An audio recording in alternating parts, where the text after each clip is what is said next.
कशाचाच परिणाम परिसरातल्या किंवा पर्यावरणातल्या कोणत्याच गोष्टीचा परिणाम प्लास्टिकवर सहसा होत नाही. गरमी असू दे, थंडी असू दे, पाऊस असू दे, बर्फ पडला असू दे, पण प्लास्टिकच्या पिशवीला काहीच होत नाही, तशीच राहते ती. तिचं विघटनच होत नाही स्वतःहून. मग म्हणून त्याला अशा अनेक ठिकाणी आपण वापरतो जिकडे ह्या सगळ्या गोष्टींचा परिणाम होत नाही. जसं आपण समुद्रातल्या काही शिप बोटी असतात बघा, लोक त्याच्यामधनं जाऊन स्विमिंग करतात आणि उगाच इकडे तिकडे फिरतात. अशा बोटी प्लास्टिकच्या असतात, त्या रबराच्या, प्लास्टिकच्या. किंवा विमानातल्या पण काही घटकांमध्ये, काही भागांमध्ये पर्पजली प्लास्टिकच्या गुणधर्माचा वापर होईल अशा गोष्टी बनवतात. मेटलचंच असतं ते काही प्लास्टिकचं नसतं विमान, पण अशा गुणधर्मांचा वापर होईल असा आपण वापर करून घेतो त्याचा. शिवाय आपल्या दैनंदिन वापरातल्या खूप साऱ्या गोष्टी प्लास्टिकच्या आहेत. एक तर ते हलकं आहे, दुसरं ते स्वस्त आहे, तिसरं त्याचे खूप ऑप्शन आहेत, म्हणजे व्हरायटी आहे. कमी पैशामध्ये व्हरायटी मिळेल आणि स्वस्त मस्त तुटलं तरी परत इझिली घेता येईल असं सामान असल्यामुळे प्लास्टिकचा आपण बऱ्याचदा तसा प्रेफरन्स देतो, बरोबर. आणखीन ते bad conductor of heat and electricity हा सगळ्यात महत्वाचा गुणधर्म आहे. बघा, आपण जे डबे मागच्या वेळेला पण मी तुम्हाला म्हणलं, तर स्टीलच्या डब्यांमधनं आपण भाजी पोळी न्यायला पाहिजे, बरोबर आहे. प्लास्टिकचा डबा नाही वापरला पाहिजे. पण प्लास्टिकच्या डब्याला नाही वापरलं आणि स्टीलच्या डब्यामधनं तेल बाहेर येतं, भाजी बाहेर येते, सांडते ना. प्लास्टिकच्या डब्यामध्ये असं होतं का? जे एअरटाईट डबे असतात त्याच्यामध्ये तुम्ही वरण घेऊन गेलात ना तरी ते बाहेर सांडणार नाही, कारण की ते लीक प्रूफ असतं. मग हा गुणधर्म स्टीलमध्ये आहे का?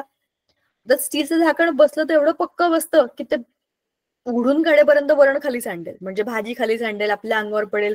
खाणं तर जाऊच द्या, पण ते डबा उघडण्यातच आपली मधली सुट्टी संपून जाते. प्लास्टिकच्या डब्याचा तो प्रॉब्लेम नाहीये, स्वच्छ होतो, पटकन धुता येतो, बरोबर. स्टीलच्या डब्यांचा आणि प्लास्टिकच्या डब्यांचा आपण रोजच्या आयुष्यात घेतलेला अनुभव आहे. स्टीलची एक बाटली, पिण्याच्या पाण्याची बाटली, कुठल्याही दुकानात तुम्ही घ्या, चांगल्या दुकानामध्ये स्टीलच्या एक 100-150 मिनिमम लोएस्ट क्वालिटीची बाटली 200-250 पासून मिळते. पाणी पिण्याची बाटली म्हणते बरं का, 200 रुपये एव्हरेज आहे. ती एक बाटली हरवली तर 200 रुपयाचं नुकसान आहे ना. पण बाकीच्या आपण वॉटर बॉटलच्या घेतो प्लास्टिकच्या, 40-50 रुपयाला मिळतात. 200 रुपयात 5 हरवू शकतो. 20-30 रुपयालाच मिळतात. काय काय काय 20-30 रुपयालाच मिळतात. हा, आणि त्याच्यामध्ये पण माझ्यासारखे काही स्मार्ट पॅरेंट्स काय करतात, मुलांना बिलकुल वॉटर बॉटल विकत घेत नाही. स्प्राईटच्या बॉटल्स, कोको कोलाच्या बॉटल्स, त्याचाच वापर परत करतात वॉटर बॅगसाठी. शाळेमध्ये लहान मुलांना तुम्ही किती पण सुंदर डेकोरेटिव्ह वस्तू द्या, त्याचा काहीच उपयोग होत नाही. एकतर ते तोडतात, खराब करतात, हरवतात. त्याच्यापेक्षा हे बरं आहे ना, सारखं काही ना काही आपण आणतच असतो, त्याचाच वापर आपण रियूज करतो एक प्रकारे. पण हे किती स्वस्त आणि मस्त का, जोपर्यंत ती खराब होत नाही, दाबली जात नाही, मस्ती मारामारीमध्ये चिट्टी होत नाही, तोपर्यंत ती वापरायची. खराब झाली फेकून द्यायची, तोपर्यंत दुसरी बॉटल येते. पण असंच सगळं आपण करत राहतो आणि त्याच्यामुळे काय होतं, प्लास्टिकचा वापर वाढतो. पण आता कोल्ड्रिंक तुम्ही कशात घ्याल? कापडाच्या पिशवीत तर कोल्ड्रिंक घेऊ शकत नाही ना. मेटलच्या टीन मध्ये येतं, कोको कोलाच्या टीन बिन अशा येतात. ते कोण घेईल? म्हणजे लहान मुलांना कोण देईल? रिस्की नाहीये का ते? लागलं, दुखलं, खुपलं, कापलं गेलं त्याच्यामध्ये. सो असं सहसा आपण वापरत नाही, आपण इझी गोष्टी वापरतो. आणि ह्या बॉटल्स मधलं प्लास्टिक एवढं पण खराब नसतं, बरंच. पण त्या ज्या पिशव्या असतात ना, भाज्यांच्या पिशव्या, डेंजरस पिशव्या, एकदा पिशवी घरी आणली की फाटून जाते. एवढ्या पातळ पिशव्या ह्या खरंच हानिकारक असतात. त्या सगळीकडे पसरलेल्या असतात, एकदम हलक्या क्वालिटीच्या असतात, आणि त्याचं विघटन होत नाही, पण त्याचं प्रोडक्शन खूप जास्त होतं. मग अशा वस्तूंना रिसायकल करायला पाहिजे. आणि दुसरी महत्वाची गोष्ट, आपण मगाशी बोलताना गरम वस्तू आणि इलेक्ट्रिसिटी ह्याचा ते दुर्वाहक आहे. आपण ते मगाशी बोलता बोलता तो मुद्दा राहून गेला की आपण स्टीलचा डब्बा आणि प्लास्टिकचा डब्बा जे बोललो, स्टीलच्या डब्यामध्ये तुम्ही गरम गरम भाजी ठेवू शकता, हे मात्र खरं आहे. प्लास्टिकच्या डब्यामध्ये ठेवायला नाही पाहिजे, गरम भाजी गरम पोळी नाही ठेवायला पाहिजे. हो, ते गरम टीचर खिचडी ना, टीचर हा, आमच्या शाळेत ना 10वीच्या मुलींसाठी प्लेट नाही उडत ना, मग सर त्यांना डबे आणायला लावतात, नाही तर प्लेट घेऊन यायला लावतात घरून. ते प्लास्टिकचे डबे आणतात ना सर, त्यांना नुसते बोलतात. बरोबरच आहे ना. गरम गरम वस्तू प्लास्टिकच्या याच्यामध्ये, गरम चहा आपण तो पार्सल आणतो दुकानांमधनं वगैरे, लोक आणतात, कटिंग चहा 4 कटिंग पिशवीत घेऊन येतात. पिशवीत नाही आणायला पाहिजे तो कसा देणार, आपण कसं पिणार, म्हणून ते सोल्युशन आहे, पण ते चुकीचं आहे. प्लास्टिक मधनं नाही आणायला पाहिजे. आपण हॉटेलला जातो, काहीतरी अन्न उरलंय, मग ते पॅक करून देतात. एकदा ते याच्यामध्ये देतात आपल्याला, अल्युमिनियम फॉईल मध्ये देतात. मग ते घरी आणल्या आपण स्टीलच्या याच्यात काढून ठेवतो का? तसंच ठेवून देतो. ह्या अशा सगळ्या रिस्की गोष्टी आहेत, ह्या आपण नाही केल्या पाहिजे. नो टू ऑल दिस. पण एक खूप महत्वाची गोष्ट अशी आहे की स्टीलच्या डब्याचे चटके लागतात गरम गरम भाजी ठेवली तर. प्लास्टिकच्या डब्याचा चटका नाही लागत. तो बॅड कंडक्टर आहे ना हीट आणि इलेक्ट्रिसिटीचा. शॉक पण नाही लागत. म्हणून तुम्ही बघा ना, आपल्या ज्या वायरी असतात त्या वायरींचं कोटिंगच प्लास्टिकचं आहे. मधून मेटल चाललंय ज्याच्यामधून इलेक्ट्रिसिटी जाते, पण त्याचं कोटिंग काय आहे? प्लास्टिकचं आहे. कारण प्लास्टिक हे बॅड कंडक्टर आहे हीट आणि इलेक्ट्रिसिटीचं. पण जेव्हा जेव्हा आपण ते इलेक्ट्रिसिटीचं काम करतो, काहीतरी बंद झालं असतं, बल्ब बदलायचा असतो, अशा वेळेला प्लास्टिकची चप्पल घालायला सांगतात. आपल्या शरीरामधनं वीज खाली जाणार नाही आणि आपल्याला शॉक बसणार नाही. आपण अवरोध करू शकतो जेव्हा प्लास्टिकची चप्पल आपण घालतो. असं प्लास्टिकचे महत्वाचे गुणधर्म आहेत. वजनाला हलकं फुलकं असतं. लहान मुलं पण आरामात बादली घेऊन जाऊ शकतात. स्टीलची बादली घेऊन जायला बिचारे एवढे एवढे छोटे छोटे कसं घेऊन जातील? प्लास्टिकच्या बादल्या दोन पण उचलून घेऊन जातात, कारण हलके फुलके असतात ना. तर हे त्याचे चांगले गुणधर्म सुद्धा आहे. पण परत तेच आहे की ऊस गोड लागल्यामुळे मुळापासून खणत बसायचं नाही. विचार करायचा की गरज आहे का. बरं, तुम्हाला ह्याच्या पुढे मला दाखवायचंय प्लास्टिकचे प्रकार आणि उपयोग बघूया आणि मग व्हिडिओ बघूया. थर्मोप्लास्टिक, थर्मोसेट 2 प्रकार आहेत. बोला टीचर. तुम्ही म्हटलात की प्लास्टिकच्या बॉटल्स मध्ये तुम्ही पाणी देता, पण मग नॉर्मल टीचर पाणी. प्लास्टिकच्या बॉटल्स मध्ये ना, जर का तुम्ही 16 दिवसांच्या वर म्हणजे कोल्ड्रिंक्सच्या बॉटल मध्ये 16 दिवसांच्या वर पाणी दिलं किंवा त्याला रियुजिंग केलं तर म्हणजे कॅन्सरचा धोका वाढतो. असं म्हणतात खरं. पण आपण जे स्प्राईट किंवा कोको कोला वगैरे आणतो ते कधी पॅक केलेलं असतं? ते आपल्याकडे येतं त्याला किती दिवस झालेले असतात? 2 महिने पण होऊ शकतात. तरी आपण ते घेऊन येतो ना घरी. म्हणजे असं म्हणतात ते बरोबर आहे, तू सांगितलंस तेही बरोबर आहे. पण 15-16 दिवसाच्या पलीकडे ती बॉटल जातच नाही. त्याच्या आधीच ती चपटी होऊन तुटून बिटून जातेच ती कामात. आणि टीचर प्लास्टिकच्या डब्यात आहे ना, तर गरम जेवण न्यायचं नाही, त्याच्यामुळे कॅन्सरचा धोका होतो. बरोबर आहे. गरम प्लास्टिकच्या याच्यामध्ये गरम तर असंही नाही ठेवायचं. बोला. आणि टीचर जी बिसलेरीची बॉटल असते ना, त्याच्यावरती ना ती बॉटलची असते ना, ती एक्सपायरी डेट सुद्धा लिहिलेली असते. हा, ते त्यातल्या पाण्याची एक्सपायरी असते ना, बॉटलची एक्सपायरी असते का? बॉटलची असते. ओके. एनिवेज, बिस्लेरीची बॉटल खूपच पातळ असते. ते खूप लाईट प्लास्टिक आहे. म्हणजे ते एवढं काही रिलायबल प्लास्टिक नाहीये. पण आपण ज्या वॉटर बॉटल घेतो बघा, स्पेशल वॉटर बॉटल प्लास्टिकच्या, त्याच्यामधलं प्लास्टिक हे स्प्राईट किंवा कोकोलाच्या बॉटलपेक्षा चांगलं असतं. खरंच चांगलं असतं. आणि तेच त्या सगळ्या बॉटल्स मी वापरून बघितल्या. शेवटी मला ते समजलं की त्या वापरून काही उपयोग नाही. जसं मी म्हणलं, ते हरवतात, तुटतात, फेकायला लागतात. तर मुलं मोठी होईपर्यंत दर महिन्याला 2-3 स्प्राईटच्या बॉटल आणायच्या 8-10 दिवसाला. आपण घेण्याच्या ऐवजी तेच घेऊन येतात. कुठेतरी जातात, कोणाबरोबर तरी घेऊन येतात आणि त्यांच्या वॉटर बॉटलची सोय होऊन जाते. स्टीलची बॉटल मी स्वतः पण दिली, पण त्याचा आणखी एक काय प्रॉब्लेम आहे, जसं आपण म्हणालो की स्टील हे गुड कंडक्टर आहे, ते मेटल आहे ना. मग उन्हाळ्यामध्ये ती बॉटल दिली तर आतलं पाणी गरम होतं, गरम पाणी प्यायला लागतं आणि थंडीत थंड होतं. म्हणजे दोघांचेही फायदे, दोघांचे तोटे. तर मग काय करायचं? असा एक खूपच गहन प्रश्न. शाळेमध्ये मुलांना कशी वॉटर बॉटल द्यायची? एक तर असा विचार आहे की द्यायचीच नाही. तिथे पाण्याचा कूलर असतो, तिकडे जाऊन पाणी पिऊन यायचं. पण असं किती वेळा जायचं? रिकामी बॉटल घेऊन जायची, तेवढ्या वेळापुरतं पाणी भरून आणायचं, परत रिकामी करून ठेवायची. ते बेटर आहे ना? म्हणजे उगाच सुचलेलं सोल्युशन आहे. असं करणं खूपच वेस्टेज ऑफ टाइम आहे, पण तरी सुद्धा विचार करा आणि मला सांगा काय करता येईल. थर्मोप्लास्टिक आणि थर्मोसेटिंग, पॉलिव्हिनाइल क्लोराईड, पाईप, बाटल्या, विद्युत वाहक तारांची आवरणं, विद्युत उपकरणांचे उष्मारोधक भाग, सीडी कव्हर, ह्या सगळ्या थर्मोप्लास्टिक आहेत. ह्यांना तुम्ही काय करू शकता? गरम करून, मोल्ड करून परत त्याचा आकार बदलू शकता. पिशव्या, पॅकिंग साहित्य, गार्डन पाईप, पॉलिथिनच्या बॅग असतात ना, आणि पॉलिप्रोपिलिन, वाहनांचे भाग, प्रयोगशाळेतली उपकरणं, ही सगळी पॉलिप्रोपिलिनची असतात. पण थर्मोसेटिंग मध्ये जसं आपण म्हणालो की याचा एकदा आकार बदलला म्हणजे बनवला की तो बदलता येत नाही, बनवला की बनवला, बदलणं शक्य नाही. गृहोपयोगी भांडी, विद्युतरोधक आवरणं, इलेक्ट्रॉनिक उपकरणांचे कॅबिनेट, विद्युत स्विच, फर्निचर, प्लास्टिकचं फर्निचर, खुर्च्या बिरच्या, वाहनांच्या सीट, प्लास्टिक कोटिंग असतात ना, कव्हर्स, आणि पॉलिस्टर म्हणजे काय, तंतुकाच कापड उद्योग, ह्याचा उपयोग कापडामध्ये सुद्धा होतो. आता अच्छा, प्लास्टिक आणि पर्यावरण हा मुद्दा करूया, मग व्हिडिओ बघूया. प्लास्टिक हे अविघटनशील आहे, त्याच्या पर्यावरणाच्या समस्या वेगळ्याच आहेत. प्रदूषण सगळ्यात मोठी समस्या, त्याच्यामुळे सगळ्या जीवित सृष्टीला म्हणजे जलीय जीवित सृष्टीला पण त्रास होतो. आपल्याला तो होतोच पृथ्वीवरती. आणखी जे प्राणी असतात त्यांना त्यांच्या म्हणजे त्यांच्या बॉडीवर वगैरे ते प्लास्टिकच्या पिशव्या लटकतात, किंवा त्यांच्या पायामध्ये किंवा छोट्या छोट्या फिन्स मध्ये बॉटल्स अडकतात. मग त्यांचं इनडायरेक्टली त्यांना त्रास होतो, कारण त्यांना जखमा होतात त्याच्यामुळे. सो असं हे त्रासदायक पण आहे प्लास्टिक आणि पर्यावरण. थर्मोकोलचा व्हिडिओ बघायचा आहे, पण त्याच्या आधी प्लास्टिकचा व्हिडिओ बघूया. 2 मिनिटं. तुम्हाला कळलं का आपण काय बोलतोय? हो टीचर. हो टीचर. तुम्ही जरा ना कॅमेरा बंद करते, कारण मला तुम्हाला दाखवायचा आहे व्हिडिओ. प्लास्टिक कैसे बनता है.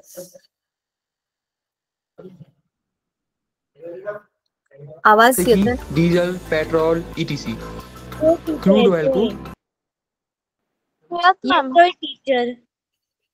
1 मिनिट. येतोय टीचर आवाज.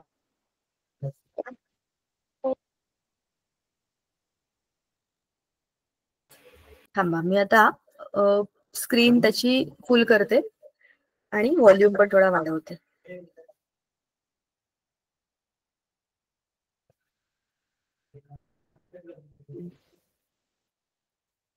हेलो दोस्तों. रिसेंटली आपने न्यूज में सुना होगा कि गवर्नमेंट कई जगह सिंगल यूज प्लास्टिक पर बैन लगा रही है. सिंगल यूज प्लास्टिक वह होता है जिसे हम एक बार यूज करने के बाद फेंक देते हैं, जो सही नहीं है, क्योंकि आज आप देखेंगे पॉल्यूशन दिन पर दिन बढ़ता जा रहा है, जिसके पीछे कई कारण हैं. उनमें से प्लास्टिक भी एक है. प्लास्टिक को इजीली डिस्ट्रॉय नहीं किया जा सकता बिना पॉल्यूशन किए. प्लास्टिक हर तरफ है, यहाँ तक कि आप जिसमें अभी यह वीडियो देख रहे हैं वह भी प्लास्टिक से बना हुआ है. यह सब तो ठीक है, लेकिन क्या आपने कभी सोचा है प्लास्टिक बनता कैसे है, कहाँ से आता है प्लास्टिक? अगर नहीं तो मैं आपको बता दूं, प्लास्टिक एक पॉलीमर होता है जो कि पेट्रोलियम का ही प्रोडक्ट है. अब पेट्रोलियम क्या है? पेट्रोलियम हम उस क्रूड ऑयल या कच्चे तेल को कहते हैं जिसे हम जमीन से निकालते हैं एक्सट्रैक्ट करके, जिससे हमें कई सारी चीज़ें मिलती हैं, जैसे कि diesel, petrol, etc. Crude oil को जमीन से निकालने के बाद हम उसे डिस्टिलेशन के लिए भेजते हैं, जहाँ पर उसे अलग अलग तापमान पर गर्म किया जाता है अलग अलग चीज़ें पाने के लिए. पेट्रोलियम डिस्टिलेशन से फिर हमें हमारा मेन प्रोडक्ट नैप्था मिलता है, जिससे हम फिर प्लास्टिक बनाते हैं. नैप्था एक बहुत ही कॉम्प्लेक्स या जटिल हाइड्रोकार्बन होता है, जो कि कार्बन की लंबी लंबी और कॉम्प्लेक्स चेनों से मिलकर बना होता है. नैप्था को नैप्था क्रैकिंग सेंटर में भेजा जाता है, जहां पर इसे कॉम्प्लेक्स से सिंपल फॉर्म में तोड़ा जाता है. इसके लिए इसे कई सारी प्रोसेस से गुजरना पड़ता है, जैसे कि thermal cracking, quenching end compression, refining, etc. Finally हमें नैप्था क्रैकिंग से डिफरेंट टाइप की गैसेस मिलती हैं, जैसे कि ईथीन, प्रोपाइलीन, ब्यूटाडाइन, ईटीसी. जैसा हम प्लास्टिक चाहते हैं उस हिसाब से हम गैस की रिएक्शन डिफरेंट चीज़ों के साथ कराते हैं. उसके बाद हम गैस को एक चैम्बर में भेज देते हैं, जहाँ पर गैस के छोटे छोटे मॉलिक्यूल्स, जिन्हें हम मोनोमर कहते हैं, जोड़ करके एक लंबी चेन बनाते हैं, जिसे हम पॉलीमर कहते हैं. और इस प्रोसेस को कहते हैं पॉलीमराइजेशन. पॉलीमराइजेशन के द्वारा डिफरेंट टाइप की गैसेस से डिफरेंट टाइप के पॉलीमर बनाए जाते हैं, जिसे ही हम फिर प्लास्टिक कहते हैं, जैसे कि पॉलीथीन, पॉलीकार्बोनेट, ईटीसी. इस बनाए हुए प्लास्टिक का उपयोग हम अलग अलग चीज़ों के लिए करते हैं, जो मुझे आपको बताने की ज़रूरत नहीं है. वीडियो अच्छी लगी हो तो लाइक करें, शेयर करें, और ऐसी ही और वीडियोस देखने के लिए हमारे चैनल इस टैग को. ठीक है भैया, कर देंगे. बरं, कळलं का? हो मॅम. हो टीचर. फार कळलं. हो मॅम. आपण काय म्हणतो, गुड. बघा, आपण काय म्हणतो की कोणत्या तरी नैसर्गिक वस्तूचा वापर करून आपण आपलं सगळ्या मॅनमेड गोष्टी बनवतो. तर ह्याच्यामध्ये आपण नॅचरल जे आपले ऑइल्स असतात ना, म्हणजे पेट्रोल, डिझेल वगैरे ह्या सगळ्या गोष्टी जेव्हा एक्स्ट्रॅक्ट करतो तेव्हाच प्लास्टिकचे मोनोमर्स आपल्याला मिळतात. आणि त्यांना प्रोसेस करून त्यांच्या चेन बनवून लांब लांब लांब लांब पॉलिमर्स बनतात. त्या पॉलिमर्स पासून त्या लांब लांब, जसं मी तुम्हाला म्हटलं होतं ना, मोत्यांची माळ, एक एक मणी जोडला की पूर्ण माळ बनते. तसे मोनोमरचे एक एक एक एक एक एक एक एक जेव्हा एकत्र येतात युनिट्स, तेव्हा पॉलिमर बनतं आणि ते पॉलिमर म्हणजेच प्लास्टिक असतं. आता वेगळ्या वेगळ्या प्रकारचं स्ट्रक्चर असतं. जसं की उदाहरण सांगते, पांढऱ्या मोत्यांची माळ, पिवळ्या मोत्यांची माळ किंवा अशा उभ्या उभ्या मोत्यांची माळा वेगवेगळ्या असतात ना. तसंच मोनोमर वेगळ्या वेगळ्या स्ट्रक्चरचे असतात, वेगळ्या वेगळ्या आकाराचे असतात, त्यांच्या माळा वेगळ्या वेगळ्या असतात. जेव्हा ते एकत्र येतात तेव्हा त्याच्यातनं काय बनतं, वेगळ्या वेगळ्या प्रकारचं प्लास्टिक बनतं. त्याच्यामध्ये आपण काही गोष्टी ऍड करू शकतो त्याच्या प्रॉपर्टीज बदलण्याकरता, किंवा त्याच्यामध्ये काही जसं पाईपाचं प्लास्टिक वेगळं आणि पिशवीचं प्लास्टिक वेगळं. ज्या खुर्चीवर आपण बसतो प्लास्टिकच्या ती वेगळी आहे, आणि जे मेटल आपण धरतो त्याच्यावरचं हँडलचं प्लास्टिक वेगळं आहे. तर ह्या प्रत्येक प्लास्टिकचं मॅन्युफॅक्चरिंग करताना त्याच्यामध्ये आपण काहीतरी अशा गोष्टी टाकतो ज्या त्याला तशा प्रॉपर्टीज देतात. ठीक आहे. आपल्या आत्ताच्या उपयोगाकरताचं इथपर्यंत ठीक होतं. ठीक आहे. आता धड्यामध्ये याचं काय दिलंय जरा दाखवते, म्हणजे मग तुम्हाला समजेल की आपण धड्यात नाही तर कुठे होतं हे धड्यामध्ये, तर काही झालंच नाही आमचं असं होईल. तसं नाहीये. एकदा बघूया, म्हणजे मग आपण जाऊ थर्मोकॉलवर. थर्मोकॉल तुम्ही वापरलंय का कधी आयुष्यात, सांगा बरं मला. हो टीचर. कुठे वापरलंय? टीचर म्हणजे वापरलेलं नाहीये, थर्माकॉल सोबत ना खेळलेलं आहे. हो टीचर, पण ओके, करेक्ट. कुठे मिळालं तुम्हाला ते खेळायला? टीचर ज्यावेळेला आपण नवीन काहीतरी वस्तू घेतो ना त्यावेळेला, म्हणजे जसं की टीव्ही किंवा फ्रीज, अशा आपण मोठमोठ्या वस्तू जेव्हा घेतो ना तेव्हा ते त्याच्या सोबत असतं. हो टीचर, सेफ्टीसाठी. करेक्ट टीचर त्याला त्यांनी लावलेलं असतं. बरोबर. पण टीचर आम्ही फ्रीज घेतलं होतं ना तेव्हा ते होतं, मी त्याच्यासोबत इतके दिवस खेळले होते. अच्छा, पण हो टीचर, ते का लावलं असेल सांगा बरं मला. मॅम ते पूर्ण म्हणजे ती सुरक्षित राहण्यासाठी. करेक्ट. ते आपल्या वस्तू खराब होऊ नये म्हणून शॉक ऍब्झॉर्बर म्हणून ते वापरतात बरं का. त्याचे मी तुम्हाला व्हिडिओ दाखवते, पण त्याच्या आधी हे बघा, मी त्याचे व्हिडिओ सगळे मगाशी चेक केले तुम्हाला कोणते कोणते दाखवण्यासारखे आहेत. पण त्याच्या आधी आपण जरा पीपीटी मध्ये बघूया थर्मोकॉलचं काय प्रकरण आहे, जरा एकदा बघू. थर्मोकॉल म्हणजे काय? थर्मोकॉल म्हणजे पॉलिस्टायरीन. ठीक आहे. पॉलिस्टायरीन नावाचं एक काय म्हणूया आपण, संयुग म्हणूया, कंपाऊंड म्हणूया, आणि त्याचं छोटे छोटे कण असतात. आता तुम्हाला कसं सांगू, छोटे छोटे प्लास्टिकचे ना असे बॉल यायचे मार्केटमध्ये काही वर्षापूर्वी. त्याला पाण्यात टाकलं ना की त्याचे फुगायचे. पाहिलेत का तुम्ही? बऱ्याच ठिकाणी ते डेकोरेशन करता ठेवलेले असतात. अजून पण आमच्याकडे मिळतात ते असे छोटे छोटे बॉल असतात, त्याला रात्रभर जर पाण्यात भिजवलं ना तर एकदम मोठे बॉल बनून जातात. आता ते मी आता त्यांना कुठल्या तरी जत्रेमध्येच बघते. आधी ते ठिकठिकाणी लोक बसलेले असायचे आणि असे जसे आपण भाजी बिजी विकतो ना तसे ते घेऊन बसायचे. बरोबर सांगितलं, मॅजिक बॉल्स तुम्ही पाहिलेत ते. तर तसंच हे जे थर्मोकॉलचे बेसिक युनिट्स असतात ना पॉलिस्टायरीनचे, ते छोटे छोटे असतात डॉट्स, पण त्याला वाफ दिली की ते फुगतात. आणि थर्मोकॉल तुम्ही जे जशी दाणे दाणे साबुदाण्याच्या दाण्यासारखे दिसतात ना, ते कसे बनतात, त्याला वाफ दिली की ते बनतात. आणि जास्त तापमानाचा परिणाम झाल्यावरती ते लिक्विड होऊन त्याची शीट बनते. आणि ह्याचाच उपयोग, आता ते कसं आहे माहितीये का, आतून पोकळ आहे, त्याच्यामध्ये आत खूप म्हणजे 90% त्याच्यामध्ये एअर आहे, आणि असं फुगलेला कण येतो. आतून हलकं असतं, बघितलंय का तुम्ही किती हलकं असतं थर्मोकॉल, लाईट वेट असतं. पण इतकं चांगलं असतं की तुमचा जो टीव्ही, आमचा पण टीव्ही आला तेव्हा त्याला सगळं असं कव्हर केलं होतं, फ्रीज सगळ्या बाजूने कव्हर केलेलं होतं. जरी ट्रान्सपोर्ट करताना ते इकडे तिकडे आपटलं तरी पण ते शॉक ऍब्झॉर्बर आहे, म्हणजे आपल्या आतल्या वस्तूंना काही होत नाही. फ्रीज तरी ठीक आहे, मोठा आहे, पण टीव्ही, तो पण एलईडी, तो असा एवढा पॅक करून आला होता, मागून पुढून वरून खालून. उघडून बघितलं तर ऑब्व्हियसली 10 ठिकाणी अमेझॉनवरून आलेल्या गोष्टी 10 ठिकाणी आपटून येतात. तर असं बऱ्याच ठिकाणी आपटून सुद्धा त्याला काही झालं नाही, कारण की शॉक ऍब्झॉर्बर म्हणून या जाड जाड शीट सगळीकडून लावलेल्या होत्या. म्हणजेच काय, हे खूप चांगले धक्का शोषक आहेत, म्हणजे शॉक ऍब्झॉर्बर आहेत, म्हणून त्यांना वापरतात. पण एक वाईट गोष्ट माहितीये का, आजकाल आपल्याकडे ते जेवणाची ताटं बिटं थर्मोकॉलची असतात, ते नाही वापरलं पाहिजे. ते आपण वापरतो कारण ते लाईट वेट आहेत, हलके फुलके असतात, पण ते ऍक्च्युली जेवणाकरता चांगले नाही आहेत. आमच्या लहानपणी ना पत्रावळी यायच्या. पत्रावळीमध्ये काय असायचं, झाडाची पानं असतात ना, त्या पानांच्या पत्रावळी असतात, त्याचेच द्रोण असतात, ते बेस्ट आहेत. का, झाडांच्याच पानांपासून बनतात आणि ते आपण विघटित करायला टाकले की ते आपोआप गायब होऊन जातात. एक तर त्याला गायीबाई खातात किंवा मग ते पाण्यामध्ये कुजतात आणि आपोआप मातीत विरून जातात. पण थर्मोकॉल मध्ये जेवण, परत तेच आपण मग अशी बोललो ना, प्लास्टिकच्या डब्यामध्ये गरम गरम जेवण किंवा डबा भरणं, तसंच थर्मोकॉलच्या प्लेटमध्ये गरम गरम भाजी वरण भात खाणं बरोबर नाहीये.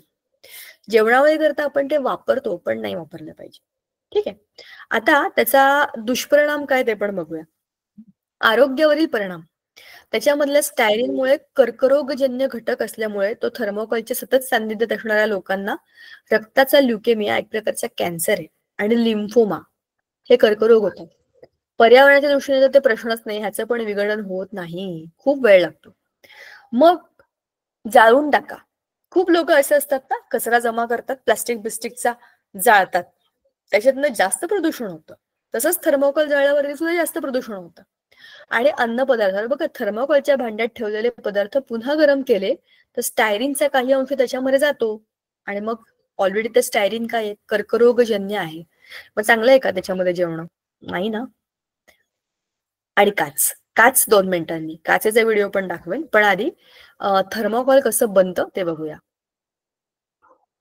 आजचं आपलं जे लेक्चर आहे ना, ते व्हिडिओजनेच भरलेलं आहे, कारण ह्या गोष्टी तुम्ही जितक्या व्हिडिओ मधनं बघाल ना, तुम्हाला तितक्या त्या चांगल्या समजतील. थांबा, मला माझा कॅमेरा बंद करू द्या. बऱ्याच गोष्टी एकत्र लावल्या ना की नेटवर्क स्लो होतं.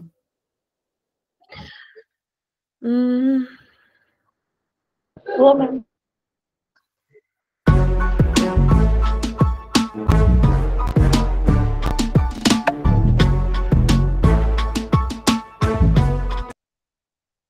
ऐकू येतंय का? हो टीचर. हो हे टीचर. लावूया. Yes ma'am sir. हेलो दोस्तों, थर्मोकोल आजकल हर घर में इस्तेमाल होता है। थर्मोकोल से बनी हुई प्लेट, ग्लास और खिलौने लगभग हर जगह इस्तेमाल होते हैं। भारी और महंगे सामान को एक जगह से दूसरी जगह पर ले जाने के लिए भी पैकिंग के समय थर्मोकोल का ही इस्तेमाल किया जाता है। और आजकल तो लोग गर्मी से बचने के लिए थर्मोकोल की शीट को घर की छतों और दीवारों के बीच में भी लगाते हैं। लेकिन बहुत ही कम लोग ये जानते हैं कि ये थर्मोकोल बनता कैसे है।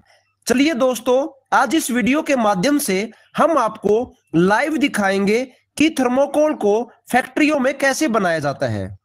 थर्मोकोल का साइंटिफिक नाम पॉलीस्टायरीन होता है, जो एक तरह का पॉलीमर है जो स्टायरीन मोनोमर से बनता है। और ये एक तरह का प्लास्टिक ही है जो हमें पेट्रोल और डीजल की तरह पेट्रोलियम से मिलता है। कहने का मतलब है कि थर्मोकोल हमें पेट्रोलियम से मिलता है और इसमें 90% हवा होती है, जिसकी वजह से ये बहुत हल्का होता है। थर्मोकोल को बनाने के लिए जो कच्चा माल इस्तेमाल होता है उसको स्टायरीन कहते हैं, जो प्राकृतिक गैस और पेट्रोलियम से मिलता है। स्टायरीन एक ऐसा मोनोमर होता है जो भाप के संपर्क में आकर फूल जाता है और भाप के संपर्क में आते ही पाउडर से छोटे छोटे दानों में बदल जाता है। ऐसे ही बड़े पैमाने पर स्टायरीन को भाप के संपर्क में लाकर लाखों की संख्या में थर्मोकोल के छोटे छोटे दाने तैयार कर लिए जाते हैं।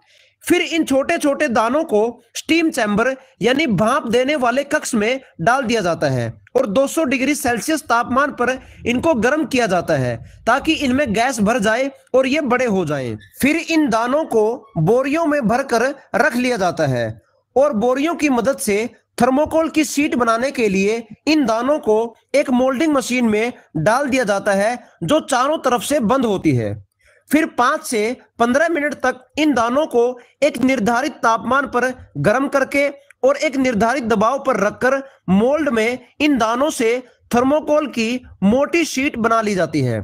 निर्धारित तापमान और दबाव पर गर्म होने की वजह से ये दाने फैलना शुरू हो जाते हैं। लेकिन ये चारों तरफ से एक मोल्ड में बंद होने की वजह से ज्यादा भी नहीं फैल पाते और इसलिए ये दाने दबाव में आकर एक दूसरे से चिपक जाते हैं और थर्मोकोल की मोटी शीट बना देते हैं। और थर्मोकोल की एक शीट का वजन 20 किलोग्राम से लेकर 200 किलोग्राम तक भी हो सकता है। फिर इस मोटी शीट में से जरूरत के हिसाब से या ऑर्डर के हिसाब से कटिंग मशीन के द्वारा तांबे की गर्म तार का इस्तेमाल करके छोटी छोटी शीट या जो शेप चाहिए होती है वो काट ली जाती है। तो दोस्तों, इस तरह से बड़े पैमाने पर स्टाइरिन मोनोमर और भाप का इस्तेमाल करके थर्मोकोल शीट तैयार की जाती है। उम्मीद करते हैं कि आप लोगों को हमारी यह जानकारी पसंद आई होगी। कृपया करके इस वीडियो को लाइक और शेयर करें और हमारा यह वीडियो अधिकतर लोगों तक पहुंचाएं। धन्यवाद। चला, थर्मोकॉल मध्ये आपण काय काय बोललो बघा. जे तुम्ही व्हिडिओ मध्ये बघितलं तेच सगळं दिलंय. तुमच्या घरी आणलेली वस्तू सहज फुटू शकेल अशी एखादी वस्तू असेल तर तिला खोक्यामध्ये बंद करून कशाने थर्मोकॉलने त्याला सगळ्या बाजूने बंद केलेलं असतं. आता थर्मोकॉल म्हणजे पॉलिस्टायरीन या संश्लिष्ट म्हणजे मला माहित नाही, मी इंग्लिश मध्ये शोधून काढेन, पदार्थाचं एक रूप आहे आणि 100 डिग्रीपेक्षा अधिक तापमानावर ते द्रव अवस्थेत जातं आणि थंड केल्यावरती स्थायी अवस्थेत. म्हणजे 100 डिग्री म्हणजे काय आहे, पाण्याचा बॉइलिंग पॉइंट आहे ना. ह्या टेम्परेचरवरती ते लिक्विड होतं आणि मग थंड केलं की ते घट्ट होतं. म्हणजे आपल्याला जसा हवा तसा आकार आपण त्याला देऊ शकतो. बीन बॅग मध्ये पण थर्मोकॉल बॉल्स असतात छोटे छोटे. आणि तुम्ही, म्हणून मी तुम्हाला मुद्दाम विचारलं की तुम्ही कधी आयुष्यात वापरलंय का, याचं कारण आजकाल थर्मोकॉलच्या वापरावरती बंदी आहे. पण आमच्या लहानपणी गणपती आले की डेकोरेशनला थर्मोकॉल लोक घेऊन बसायचे, थर्मोकॉलचे मखर बनवायचे, अजूनही बनवतात, पण तेव्हा ते खूपच जास्त होतं. हे तुम्हाला स्क्रीन दिसते ना का नाही? हा, ओके. तर मी व्हिडिओ बंद करून पुस्तक दाखवते तुम्हाला, म्हणून विचारलं. तर असं त्याच्यामध्ये थर्मोकॉलचा वापर डेकोरेशन करता पूर्वी लोक करायचे. तर त्याच्यामध्ये इतकं थर्मोकॉल वेड्यासारखं वापरलं जायचं ना, म्हणजे गणपतीचं डेकोरेशन, मखर बनवा, त्याच्या आजूबाजूचं मंदिर बनवा, मग एंट्री बनवा. मला काय म्हणायचं, लोक खूप क्रिएटिव्ह होते. मी क्रिएटिव्हिटीला बिलकुल नावं नाही ठेवत आहे. पण 10 दिवस गणपती झाल्यानंतर जे विसर्जन करतो ना आपण गणपतीचं, त्याच्यानंतर काय करतो मखराचं, ते पण विसर्जित करून टाकतो. मग ते विसर्जित झालेलं सगळं सामान जातं कुठे? कुठल्या तरी नदीमध्ये, कुठल्या तरी तलावामध्ये. हे सगळं थर्मोकॉल जे उरलं सुरलेलं तुकडे पडलेलं त्या पाण्यांमध्ये पसरत पसरत पसरत कुठेतरी समुद्राच्या किनाऱ्यावरती, नदीच्या किनाऱ्यावरती, तलावामध्ये वरच्यावर तरंगत राहतं ना. मग हे प्रदूषणकारक आहे, म्हणूनच त्याचा वापर टाळायचा. मग ग्रीन डेकोरेशन करा, म्हणजे निसर्गाचा वापर करून, नैसर्गिक गोष्टींचा वापर करून जितकं शक्य आहे तितकं क्लीन डेकोरेशन करा. अशा गोष्टी नंतर नंतर यायला लागल्या, कारण लोकांना समजलं की हे थर्मोकॉल आणि प्लास्टिकचा काही उपयोग नाहीये. खूप सुंदर दिसतं पण तेवढंच हानिकारक आहे. ठीक आहे, ही झाली थर्मोकॉलची गोष्ट, जे मी आमच्या लहानपणी बघितली आणि आता मला त्याचा वापर खूप कमी दिसतोय. पण तरी सुद्धा थर्मोकॉल खूप ठिकाणी वापरतोच आपण, त्याला काही पर्याय नाहीच आहे. काही बाबतीत जसं की आपण म्हटलं या डेलिकेट वस्तूंचं ट्रान्सपोर्ट, त्याच्याकरता बेस्ट आहे थर्मोकॉल. थर्मोकॉलच्या बीन्स मी तुम्हाला म्हटलं, बीन बॅग असते वगैरे, त्याच्या उडी मारून बसलं की तिचा कसाही आकार येतो, अशी बीन बॅग. त्या बीन बॅगच्या मध्ये हे थर्मोकॉलचे बॉल्स भरलेले असतात. तर ह्याचा चांगला वापरही काही ठिकाणी होतो, पण त्याचे दुष्परिणाम जास्त आहेत. जसं की आपण प्लास्टिक पण खूप जास्त वापरतो. प्लास्टिक आपण खरंच खूप जास्त वापरतो आणि प्लास्टिकचा वापर कमी करायचं ठरवलं ना तरी पण त्याचे, आता कसं झालं माहितीये का, जेव्हा ऑप्शन नसतो ना माणसाला तेव्हा बरोबर ऍडजस्ट करतो तो. आता बघा, मी तुम्हाला मगाचं उदाहरण पुन्हा देते की स्टीलच्या डब्यामधनं भाजी गळते. जेव्हा प्लास्टिकचे डबेच नव्हते तर त्या स्टीलच्या डब्याच्या आजूबाजूला आपण एक छोटी पिशवी द्यायचो, त्याला पेपर लावायचो वरती, झाकणाच्या इथे पेपर लावायचो, मग पक्क बंद करायचो की ते गळणार नाही. बरोबर ना, कारण तेव्हा ऑप्शनच नव्हता. पण आता ऑप्शन आहे. आता आपण स्टीलचा डबा पण प्लास्टिकच्या पिशवीत नेतो. म्हणजे काय, बाय धिस ऑर दॅट आपण प्लास्टिक वापरतोच ना. सो असं ते आहे. पण खरंय, बघू ना आपण. बघा आता ना बीटा जनरेशन आली आहे. बीटा जनरेशन म्हणजे काय, आता ह्या 2025 1/1/1/25 म्हणजे 1 जानेवारी 25 जेव्हापासून सुरू झालं तेव्हापासून जी मुलं जन्माला येणार आहेत ना, ती सगळी बीटा जनरेशनची मुलं आहेत. ह्या मुलांच्या काय बरं म्हणतात, ह्या मुलांच्या कार्यकाळामध्ये खूप चांगले बदल होतील असं म्हणतात. कारण आमची जनरेशन, आम्ही हे सगळे बदल बघितले आमच्या डोळ्यासमोर. तुमच्या जनरेशन मध्ये हे बदल झालेले आहेत. तुम्ही 0 पासून नाही बघितलं, तुम्ही मध्येच त्या स्टोरीमध्ये आलाय. आम्ही 0 पासून चेंजेस बघितले. म्हणजे आमच्या लहानपणी टीव्ही वरती मला आठवतंय, मी लहान असताना 4 वाजता एक सिरियल लागायचं, 7 वाजता बातम्या लागायच्या, 8 वाजता DD1 DD2 2च चॅनल असायचे. एवढं लिमिटेड होतं. आणि पिक्चर रात्री 9 वाजता लागायचा दूरदर्शनवरती. पिक्चर लागायचे, सिरियल लागायच्या, बातम्या लागायच्या, पिक्चर सगळं. भोजपुरीवरती पण लागायचे पिक्चर. कशावरती? भोजपुरी. हा, पण म्हणजे भोजपुरी वगैरे नाही, मी एकदम त्या काळातली गोष्ट सांगते जेव्हा टीव्ही आणि कलर टीव्ही आले होते, केबल बिबल येण्याच्या आधीची गोष्ट. तर हे मी तेव्हा खूप लहान होते, पण मी ते बदल बघितलेत ना. आमच्या घरी जो टीव्ही होता ना, तो पहिला म्हणजे आमच्या गावात आमच्याचकडे टीव्ही होता आणि तो असा झाकण उघडायचा, बंद करायचा, असा टीव्ही होता. तर तेव्हा रामायण महाभारत सिरियल लागायचे. गावातले सगळे लोक आमच्याकडे येऊन गणपतीला नाही, रामाला, कृष्णाला असं बघायला तिकडे बसलेले असायचे. आणि तेव्हा लोक एवढे श्रद्धाळू होते ना, की टीव्हीला हार घालायचे, टीव्ही समोर नारळ फोडायचे, कारण त्यात राम दिसायचा, त्यात हनुमान दिसायचा, त्याच्यामध्ये कृष्ण दिसायचा. म्हणजे सांगायचा मुद्दा की लोक इतके कारण दुसरं काही नव्हतंच ना. म्हणजे असं काही आजकाल मोबाईलवर आपण सगळ्या वेबसिरीज बघतो, तसं तेव्हा आयुष्य नव्हतं. खूप सिंपल होतं आणि लोकांना एकमेकांशी बोलायलाच वेळ होता, कारण दुसरा काही पर्यायच नव्हता. पिक्चर थिएटरला लागायचं आणि थिएटर खूप मोठी गोष्ट होती. आजकाल थिएटर बिचारे आपले बंदच पडतात. मोस्टली खूपच चांगला पिक्चर असेल तरच लोक थिएटरला जातात, ते सगळं घरी बघतात. पण तेव्हा असं नव्हतं, थिएटरच होते. आणि टीव्हीवरती ती जनरेशन होती आमची जेव्हा हे सगळं आम्ही बघितलं सुरू, कारण तेव्हा आम्ही खूप लहान होतो ना. आम्ही जेव्हा थोडे मोठे झालो तेव्हा मोबाईल आले. ते पहिला नोकियाचा मोबाईल, तो मोबाईल एवढा डेंजर होता की फेकून मारला ना तो लोकांना जखम होईल पण तो तुटणार नाही, एवढा डेंजरस मोबाईल होता तो. तो कधीच खराब व्हायचा नाही, तो कधीच डिस्चार्ज व्हायचा नाही आणि तो खूप स्ट्रॉंग मोबाईल होता. म्हणजे मोबाईल लोकल मधनं पडला तरी मोबाईलला काही व्हायचं नाही, असला सॉलिड मोबाईल होता तो नोकियाचा.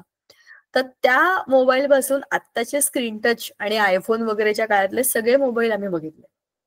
आणि तेव्हा बघितले जेव्हा आम्ही ते वापरायला लागलो. म्हणजे आमची शाळा जेव्हा 10वी 11वीत होतो ना, तेव्हा ते मोबाईल आले होते. आणि आता माझं एज्युकेशन सगळं संपून मी जेव्हा बघते माझ्याकडचा हा मोबाईल, हा स्मार्ट मोबाईल आणि तो मोबाईल, मला सगळ्या जनरेशन्स माहिती आहेत ना. त्याच्या आधी लँडलाईन होते ना, लँडलाईन वरती आम्ही ते टक टक टक टक टक टक करत फोन करायचो, STD वरनं फोन करायचो. म्हणजे आम्ही ते पण बघितलंय आणि आम्ही हे पण बघितलंय. सो आमच्या जनरेशनने, आमची मिलेनियम जनरेशन आहे, कळलं का? आमच्या जनरेशनचं नाव आहे मिलेनियम. तर हे सगळे बदल बघणारी आमची जनरेशन आहे. तुमच्या जनरेशन मध्ये तुम्ही हे सगळे बदल लहानपणापासून, तुमच्याकडे मोबाईल आहेत, टीव्ही आहेत, इंटरनेट आहे, लॅपटॉप, मोबाईल, कॉम्प्युटर, हे सगळं तुम्ही बघितलंय. भल्या सगळंच वापरलं नसेल पण ते घेऊनच तुम्ही जन्माला आले. पण आताची जनरेशन, बीटा जनरेशन, त्यांच्या आयुष्यामध्ये हे सगळे बदल आणि त्यांचे दुष्परिणाम हे ऑलरेडी सगळ्यांना माहिती आहेत. तुम्हाला माहितीये, मला माहितीये, आपण अनेक वर्ष हेच बोलतोय. ग्लोबल वॉर्मिंग होतंय, अमुक होतंय, तमुक होतंय, पोल्युशन, पॉप्युलेशन, अमुक तमुक धमुक. आता बऱ्याच वर्षांमध्ये लोक सजग झालेले आहेत.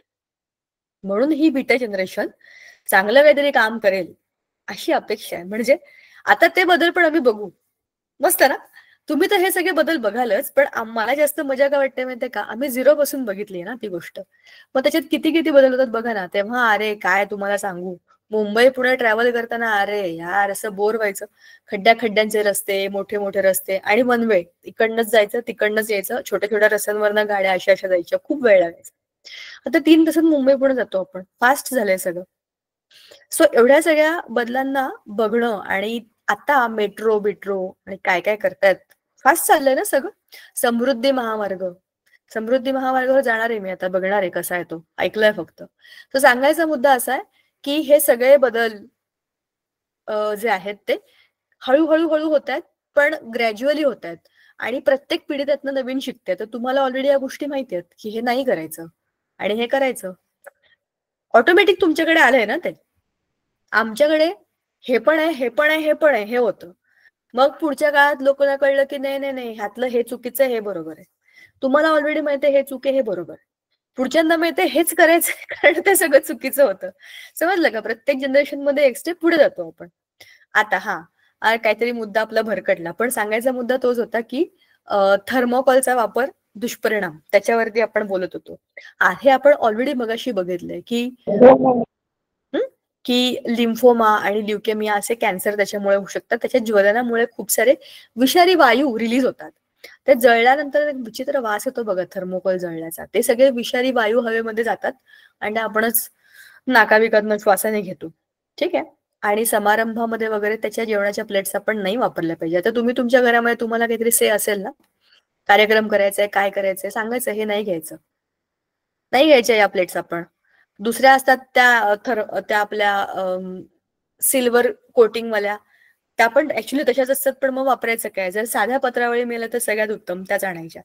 आपल्याकडे मिळतात अजून. आमच्याकडे केळाची पान वापरतात.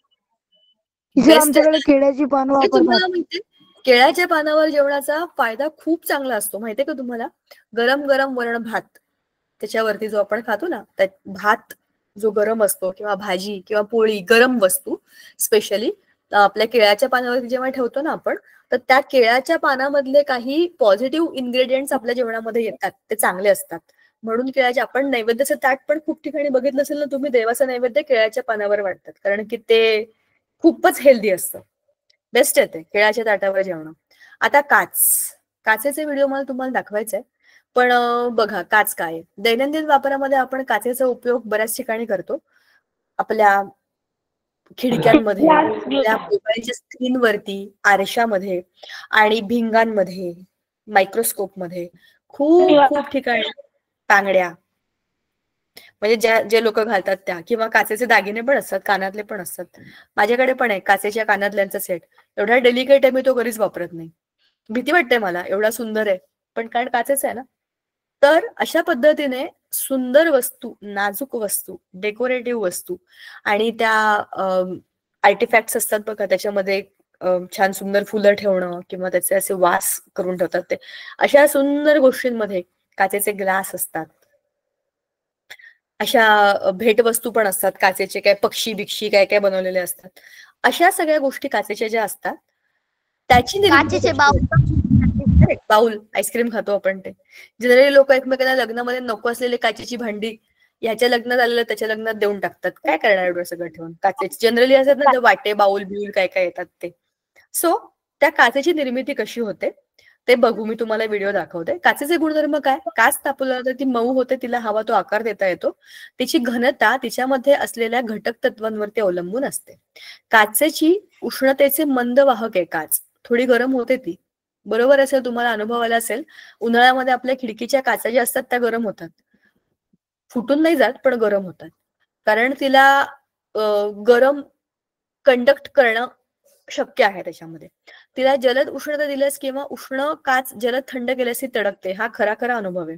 आमच्याकडे पुण्यामध्ये ना एसी बसेस आहेत, तर उन्हाळ्यामध्ये प्रचंड गरमी, यावेळेला खूपच गरमी होती, तर बाहेर दुपारच्या गरमीमध्ये मी त्या एसी बसमध्ये बसले होते. मागच्या खिडक्या खटाखट काचा तुटल्या, कारण एसी बसमध्ये सगळ्या काचाच असतात ना.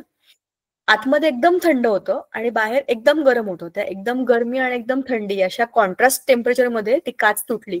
खिडक्यांच्या मागच्या 3 काचा खटाखट तुटल्या. बस एका बाजूला उभी केली, आम्हाला सगळ्यांना खाली उतरवून दिलं. आम्ही वाट बघत बसलो पुढची बस येण्याकरता.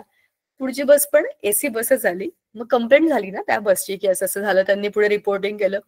पण पुढच्या बसमध्ये असं होऊ शकतं, कारण ती पण एसीच बस आहे. एकाच ठिकाणच्या बसेस असतात ना, एकाच ठिकाणून निघतात दुसरीकडे जातात, पण असं होतं. आणि हा अनुभव खरं मी घेतलाय, असं खरंच होतं. आता काच विजेची दुर्वाहक आहे, bad conductor of electricity. Shock नाही बसत आपल्याला काचेच्या वस्तूंनी. म्हणून विद्युत उपकरणांमध्ये विसंवाहक म्हणजे काय आहे? विसंवाहक म्हणजे इन्सुलेटर, जे बंद करतं, म्हणून काचेचा उपयोग होतो. आणि काच पारदर्शक असल्याने प्रकाशाचा बराचसा भाग काचेतून पारेषित होतो, म्हणजे ट्रान्सफर होतो. तथापि काचेमध्ये क्रोमियम, वेनेडियम किंवा आयर्न ऑक्साईडचा अंतर्भाव केल्यास अशा काचेमध्ये मोठ्या प्रमाणामध्ये प्रकाश शोषला जातो. कधी होतं हे? जेव्हा तुम्ही ह्या सगळ्या गोष्टी त्याच्यामध्ये टाकाल ना, तेव्हा तुमची काच रंगीत होईल. आयर्न ऑक्साईड टाकलं की त्याचा रंग हिरवा होतो. क्रोमियम, वेनेडियम ते थोडी जाड होते आणि त्याचा रंगही बदलतो. जेव्हा रंग बदलतो, पांढरा रंग पूर्णपणे प्रकाश जेवढा ऍब्झॉर्ब होतो तेवढा रिफ्लेक्ट करतो. काळा रंग सगळ्याच्या सगळं ऍब्झॉर्ब करतो, पण डार्क कलरकडे तुम्ही गेलात तर तो प्रकाश शोषून घेतो. म्हणजे तेच आहे ना, तुम्ही त्याच्यामध्ये काहीतरी ऍड केलं तर ते काय होईल, लाईट ऍब्झॉर्ब करेल. आता काचेचे प्रकार कोणते कोणते असतात? काचेचे प्रकार सिलिका म्हणजे कोणते? आपल्या प्रयोगशाळेमध्ये आपण जी सगळी इन्स्ट्रुमेंट्स वापरतो ना, ती सगळी सिलिका नावाच्या काचेची असतात. ती स्ट्रॉंग असते. तुम्ही बघितलं असेल, त्याला बर्नरवर ठेवतो आपण, उकळवतो, गरम करतो, कितीतरी हाय फ्लेमवर बराच वेळ त्याला आपण गरम करायला ठेवतो, पण ती फुटत नाही, कारण ती स्पेशल बनवलेली असते प्रयोगशाळेतल्या वस्तूंसाठीच. ठीक आहे. आणि त्याच्यामध्ये ऍसिड आणि बेसचा पण उपयोग काही होत नाही, म्हणजे त्याचा परिणाम होत नाही. ती रिॲक्ट करत नाही, तर ती स्वतःच रिॲक्ट करेल तर काय रिॲक्शन होईल डोंबल्याची, तसं होत नाही. स्वतः काच कशाबरोबरच रिॲक्ट करत नाही.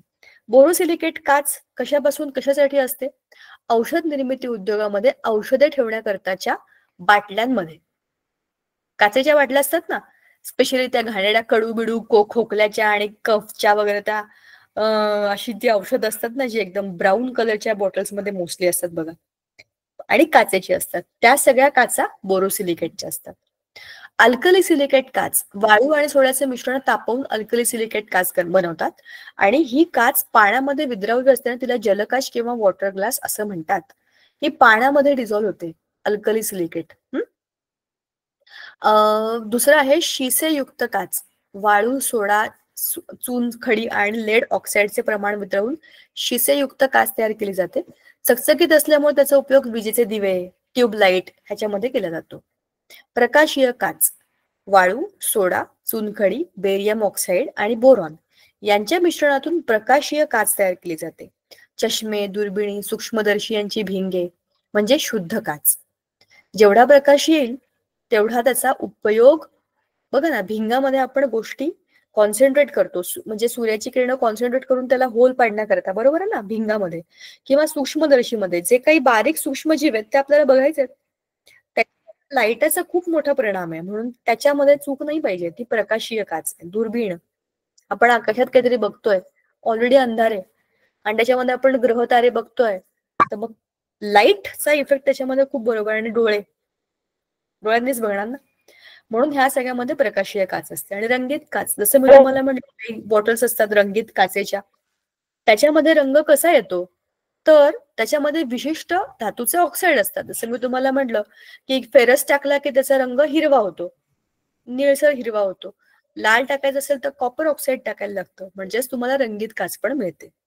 ठीक आहे. संस्कारित काच म्हणजे तिच्यावर संस्कार केले तशी काच. पण कसले संस्कार? तिची उपयुक्तता आणि गुणवत्ता वाढण्याकरताचे संस्कार.